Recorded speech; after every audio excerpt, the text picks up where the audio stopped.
What's up, family? It's me, it's your boy, the Urban Sports Guru. I'm here in the building right now.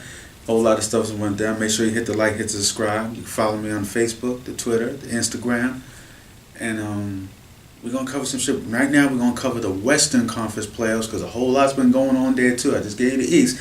Now I'm gonna give you the West. First off, Rockets. Rockets take care of the Wolves. Series go 4-1. Nigga, you hit like a bitch. Oh, you're a little slower than you thought, ain't you, huh? Yeah, I punch like a bitch, huh? Okay, I punch like a bitch? You'll say goodnight to this bitch right now.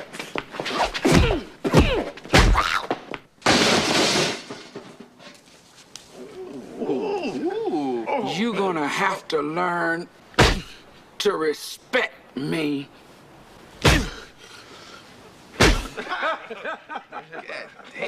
And the next time you accuse me of stealing, I'm gonna kick your ass again. And I expected it to be better. Not surprised by the Rockets winning, but I hoped it would be better. I say I hope, not expected. I say that because I expected more out of Karl Anthony Towns. I expected a lot more out of Karl Anthony Towns. A lot more. And I say that because,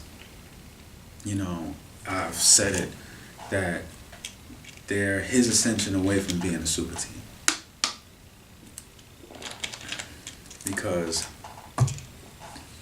much like Philly with the process, they've accumulated a bunch of assets all through the draft. Well, the Wiggins with the trade, but through the draft, getting Towns. And Towns is that kind of player to me. And you got an all-star caliber player in Wiggins. They put other pieces. They got the head coach. Maybe it's next year. You see the ascension of them as a team.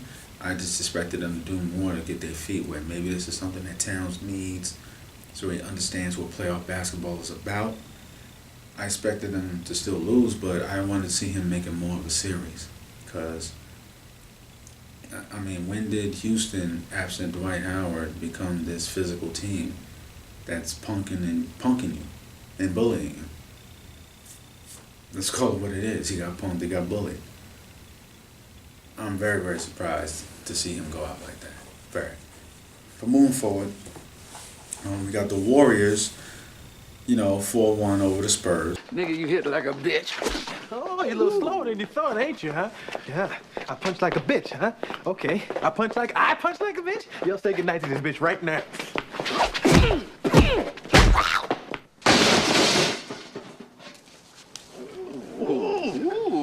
You gonna have to learn to respect me.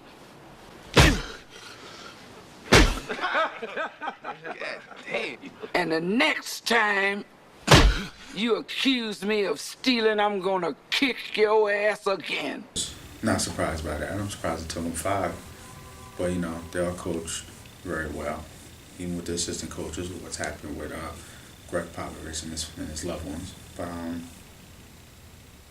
moving forward, let me just speak on the Spurs for a second.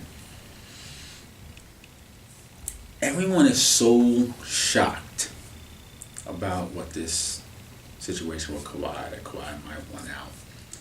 I'm not. And I'm going to tell you why. I'm not shocked for this very one simple reason. There was a time when Tim Duncan became a free agent in his prime where he was going to go to Orlando. For those of y'all too young to know this, Tim Duncan was going to go to the Orlando Magic to play with Tracy McGrady and Grant Hill. They were going to be the original super team. They were going to do that. It's supposed to be Tracy, Grant, and Timmy D. And reports that have come out now, you see them on the internet, that Doc Rivers this and Doc Rivers that is one of the reasons he said no, but ultimately I think Greg Popovich got to him, put some sense in his head, and it actually ended up being a better decision for him because he won more championships with San Antonio. And had he gone, yes, Tracy McGrady was even light years better than what they expected him to be, but they never got Grant Hill. Never got him.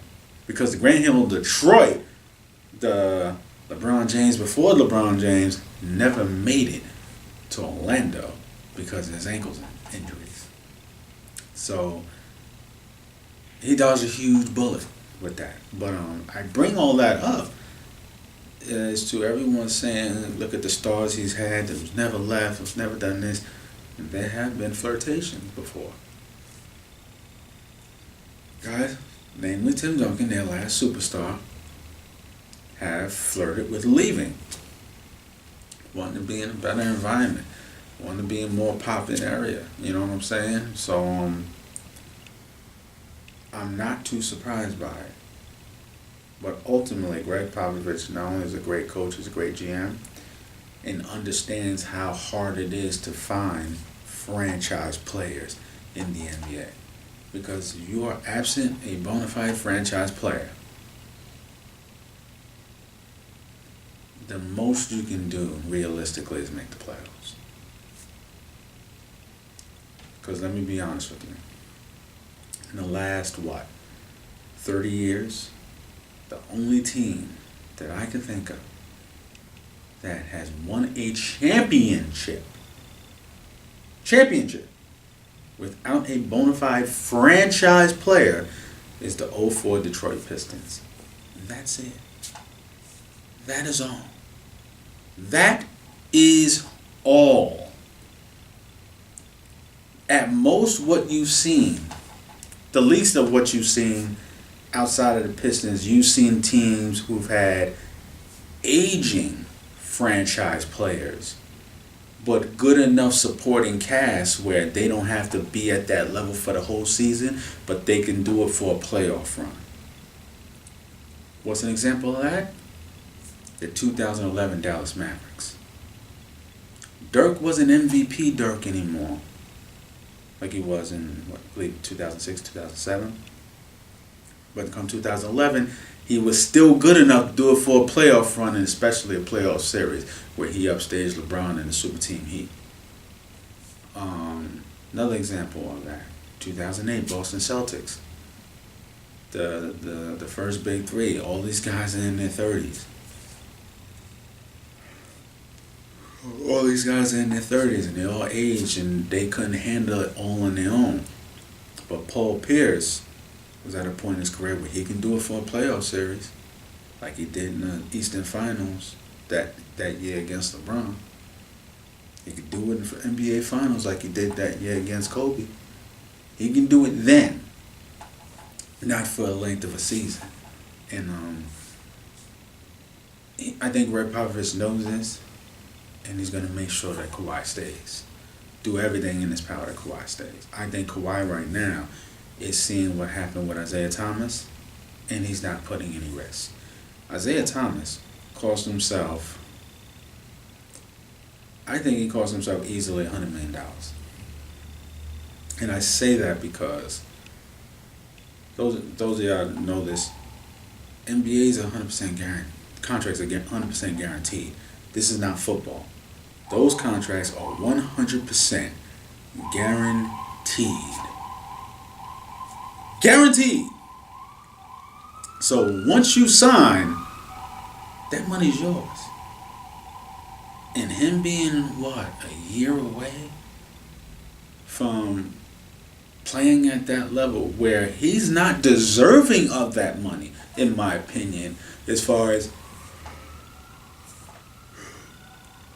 $200 million is something you give to, you know what, we hitch our wagon to you, you can bring us to a championship. All due respect to Isaiah Thomas, he's not that guy.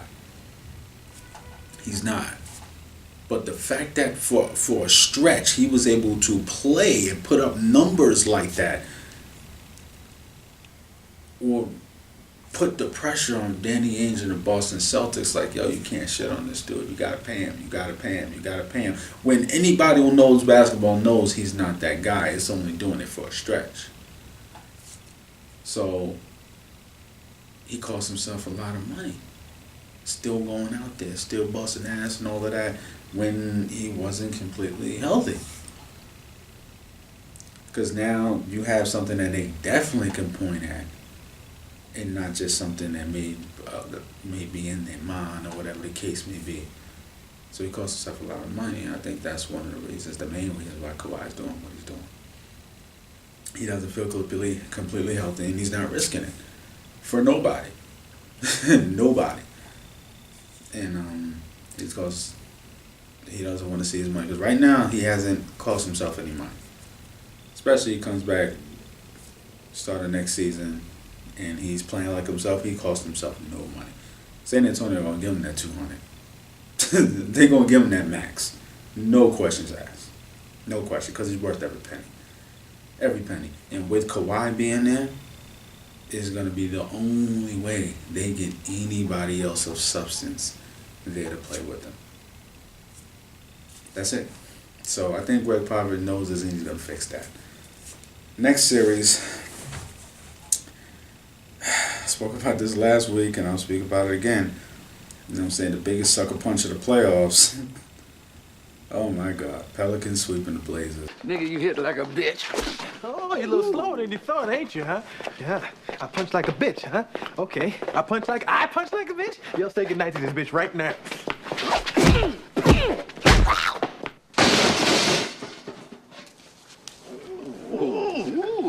You gonna have to learn to respect me.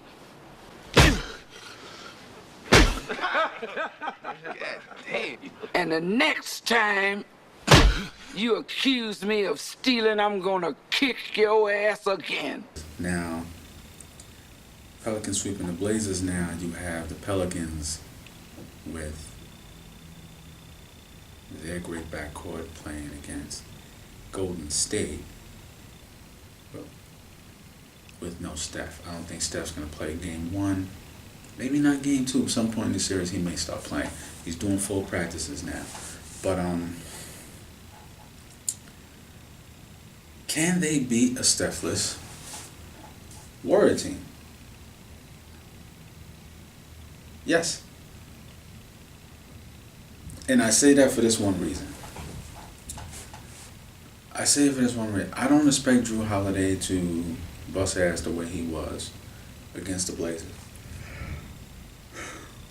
Because he doesn't have little guards that he can just manhandle. He has to go against Klay Thompson. Klay Thompson isn't there. One of the best defenders in this league. So, I think he'll get his, but he's not going to go crazy. Here's why I say they have a real shot. Rondo. Hashtag playoff Rondo. Because guess what? Rondo doesn't have to guard Steph Curry when Steph Curry's not there. So you're basically going to Rajon Rondo playing at this kind of elite level. Like I said, he can't do it for the whole season, play at this level. But put enough guys around him where he can do this for a playoff run, he can do this for a playoff series. This is a perfect example of that. You put him in a situation where he doesn't have to expel that extra energy defensively on the other end, guarding one of the best point guards in the league, Steph Curry. That right there in itself makes this a dangerous series for the Golden State Warriors. Dangerous series. I think all the things Rondo's going to be able to do, when you look at what he's been able to do for AD, like I said last week, making the game easy. Because they can't guard AD. They can't, and Pelicans not going to be able to guard KD. But if you're making it so easy when he's getting layups, dunks, and putbacks, that's too easy for him. You got to try to make him work somewhat. That's too easy. And this is what Rondo's going to be able to do because he doesn't have to worry about the other end. It was Daquan Cook. Yeah, I mean, is it Cook? Whatever. You know, it's the Dookie and all, but he ain't Steph Curry. He's not Steph Curry. So it's going to be a very interesting series to see. Can they win? I think they can win.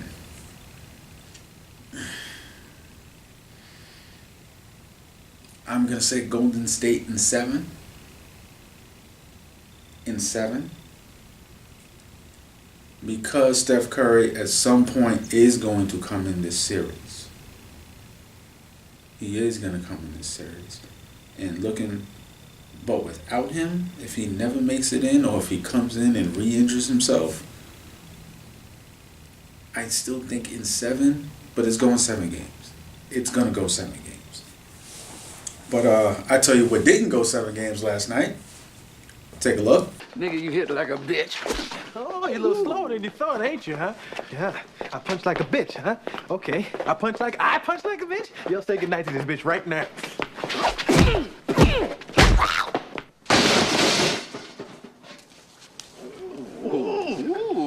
You gonna have to learn to respect me.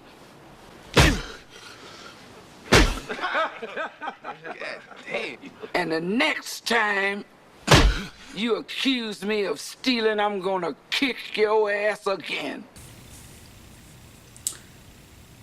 The Oklahoma City Thunder losing in 6 to the Utah Jazz. Now, last night, Russell Westbrook, he had 40. But I just got the man shot the ball, I think 43 times. How you shoot the ball 40 plus times? I mean, I love me some Russell Westbrook. Like I spoke about this, I believe, in the previous video, where he doesn't cheat you as far as effort. I'm the kind of guy where in anything in life I've been called very competitive. And I am. Because I say it like this. In life, you got to have people around you. If you're a competitive guy, you need people around you who are just as competitive. A lot of people, everyone loves to win. Not everyone hates to lose. Hashtag hate to lose. And Russell Westbrook, why I love him is he's the kind of guy that hates to lose. Everybody wants to be a part of a winning thing. Because winning's fun. But not everyone is willing to put the work in because the idea of losing just pisses you off that much. Not everyone's willing to do that. Not everyone's willing to do that. Not everyone hates losing that much. And that is clear with Russell Westbrook. But it is clear something is missing in how he's going about it.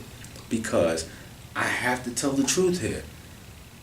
This is a man who played with Kevin Durant.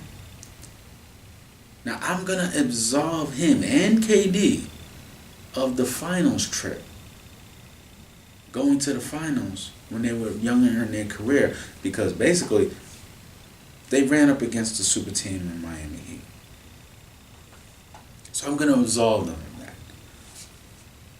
But when I look at, I got to be honest, he held back the ascension of Kevin Durant.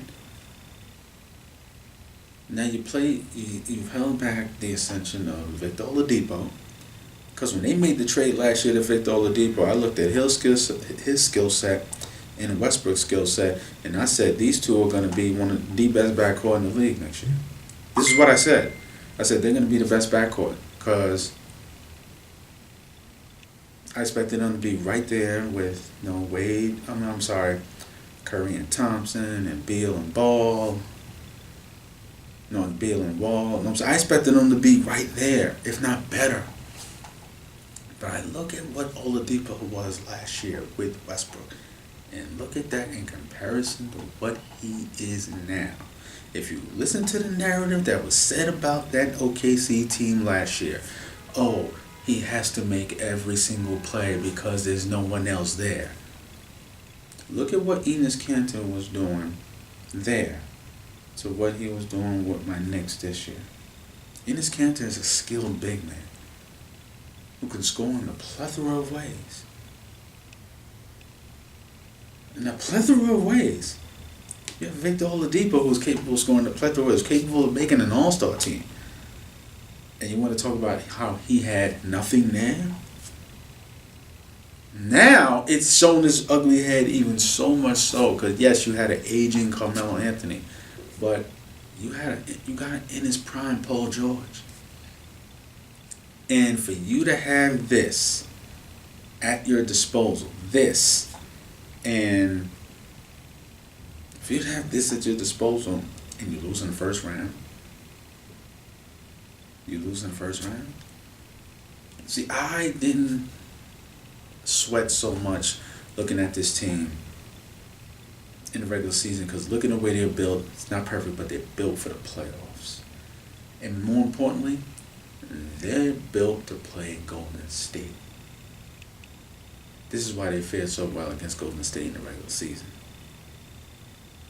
Won 2 games, lost 2 games, but this is what a playoff series is. I mean, it will go 6-7 games. But what about when you play anybody else?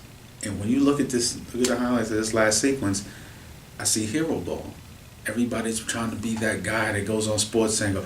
That's on SportsCenter. Everybody's, oh, look at him, he's a killer. Look at him making that dagger. Look at him with the Rainmaker. They're jacking up all these fucking threes when they don't even need a three-pointer.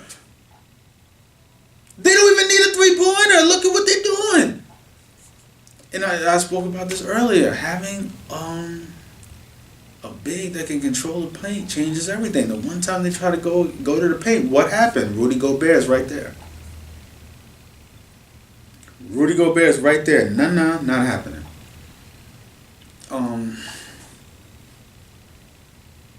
This makes Russell Westbrook look very, very bad.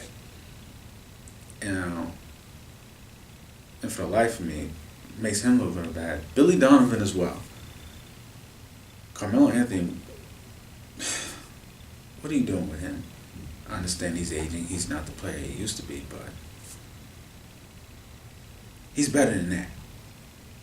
He can be a role player and be better than that. When I look at this team, it's still so much of a your turn, my turn, his turn, your turn, my turn, his turn. It's like there's no cohesiveness. There's none of that. See, they ain't able to get away with that against Golden State because nobody wants to beat them more than Russ. But because of Golden State's style of basketball, this is why they match up well against Golden State. This is why they match up well against Houston. But when you play against a team that doesn't play that kind of basketball, that up and down, free flowing kind of basketball, and it's slower, that cohesion better be a whole lot better. And in fact, the cohesion was not better. It was exposed against Utah. And you got this young kid, Donovan Mitchell, embarrassing you. Yeah, you scored 40, but you shot the ball 40 fucking times to do it. 40 times? The point guard shooting the ball 40 times? I've never heard no shit like that before. A point guard shooting the ball 40 times. Hashtag 40 times. I can't. 40 times. 40 plus times. I can't get over that. I'm watching the game like, nigga, pass the ball, man. Like, I couldn't get over that shit. He's a point guard. Oh, man. You get into this shit with Ricky Rubio? Russell Westbrook, you gotta... It's bad, man. It looks bad. It looks really, really bad. I gotta call it what it is. It just looks bad. Because I believe Melo has an opt-out. Okay, y'all probably won't miss him, but Paul George is out of there. Now you're stuck in Oklahoma City. And who's going to want to come there to play? Who's going to want to come there to play with you? We've seen you do this now to KD, Victor Oladipo, Paul George, Carmelo Anthony. 4 All-Stars. 4. We've seen you do this to 4 All-Stars now. Eventually, the problem got to be you. It's like you in one bad relationship, another bad relationship, another bad relationship, this bad relationship. I don't want to hear these niggas ain't shit. No, bitch, it's you. It's you. As much as I love Russell Westbrook because he's a guy that hates to lose. And that's the thing I for one, love about him because I see myself as being that kind of person. Everybody loves to win. Now everyone hates to lose. I hate losing. I hate losing. People know I hate losing. Hate it. Like when I gamble on something, I lose, I'll pay you and cuss you out at the same time. Like I'm that type of guy. I'm that type of guy. Yeah. Fuck you. I'm that type of guy. I hate losing. I hate it. And that's what makes me love Russ, because I see him being that same type of guy. He hates losing. And that's what makes me love him. But how you're going about it is not working in the team sport here. I used to box. So if I got my ass kicked in sparring, I'm there talking shit in the locker room like, yeah, I'm gonna see you tomorrow. Because that wouldn't sit well with me. It did not sit well with me. That's an individual sport. You know, when I'm in the ring, ding, there's nobody else for me to count on but me. In basketball and football, I hated losing. When I played football, if I got pancaked on the play, I hated losing. Guess what? I'm going to make that tackle pay for it. But I can't do it at the expense of what my assignment was on that play. I'm on the edge. My job is to maintain the edge. I can't get him back at risk of maintaining my edge. That's my job. I got to do that first before I do anything to get back at him. And this is where I think Russ loses himself. Just using an example. Now, folks, it's just something that happened this week. I felt I had to really touch on it. Just a couple of days ago, a man who used to be a real icon amongst the black community, Bill Cosby, was found guilty of 3 different counts, I believe. 3 different counts of rape. Now, Bill Cosby is someone I've defended for years. For years. Because like I said, his man's been an icon amongst our people. Hashtag icon. Now, I say all this because he's done so much for our people and been a great influencer for our people. But throughout circles, his behavior was known. So people who are bringing this up saying this is another ploy by the white man to just take a brother down, and throughout certain circles, this behavior from him was known. It's just that he just was who he is. He couldn't be touched. I'm not going to sit here and defend him saying he shouldn't have been touched. This is what he was doing, and this is what the fuck he should get. At first, I didn't want to believe it. I remember when I was up top with Brendan and mine, we was having a conversation, and he brought this up to me. And my Brendan GT, shout out to my bro GT, and when he said this to me, it completely blew me away. I was like, get the fuck out of here. I don't want to hear none of that shit. You know, Bill Cosby was someone who can not only lead us as a people, but he can comment on things as a people that we should correct, like his book, Come On People. Great book, by the way. But what I see all this, I see 2 things. We are in the age of information where nothing is a secret or will remain a secret for too long. Absolutely nothing. Especially if you're someone of a huge platform. This is why, and I feel which y'all hear me talk about all the time, I'm a convicted felon who did 10 years of prison for robbing drug dealers. I put my shit out there. So no one can say afterwards, when they find out about the urban sports guru, me, Alonzo Good, oh, there's reports that you may have been doing prison time in New York State Correctional System. Yes, this is not a secret. Yeah, bitch, yeah, that was me. That's me. Yeah, I did that. Ain't been a saint. Yeah, that was me. Yeah, I sold drugs. That was me. You know what I'm saying? Like, in this age of information, nothing will remain a secret. Absolutely nothing. And when I look at, this is one of the reasons why Dr. King doesn't get a big biopic done. They did a great one. Spike did a great one for Malcolm X, but you don't see a big one like that done for Dr. King. Why? Because Malcolm's shortcomings we know about. A lot of people still don't know about Martin's. In this age of information, that's why I remember reading a great book, Stop Being Niggardly, by Miss Karen Hunter. Shout out to Miss Karen Hunter. A great book I read when I was away. And she asked the question, could Dr. King been as an effective a leader in today's society as he was in the previous generation? And I would have to say no. Because the things that people who done our research know about him now would change the viewpoint of how people see him and will make him less influential than what he was. Bill Cosby was a great man for us who had a very, very serious flaw about how he chose to get laid. I'm not trying to be funny. I'm just being all the way serious. And because he was who he was, this was swept under the rug for decades. He was a great man with serious faults. I'm not trying to minimize it. He was a great man with serious faults, and now he's got to pay for it.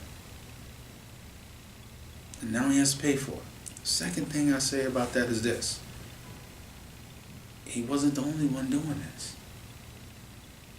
I've said this on my personal Facebook page. Harvey Weinstein, aka the inventor of the casting couch. Hashtag casting couch. How many women have come forward saying he did this to them? When I heard the story about what he did with the actress Lupita, when this man comes out of the bathroom wearing a robe with nothing on, know what that shows to me? That shows confidence. Confidence because you've done this to bitches before and got what you wanted. That showed me you had absolutely zero doubt in your mind that she got to get that thing on. So if Bill Cosby is getting 30 years or whatever, man's gonna die in prison, Harvey Weinstein better get it too. Hashtag he better get it too. And that's all I got to say about this.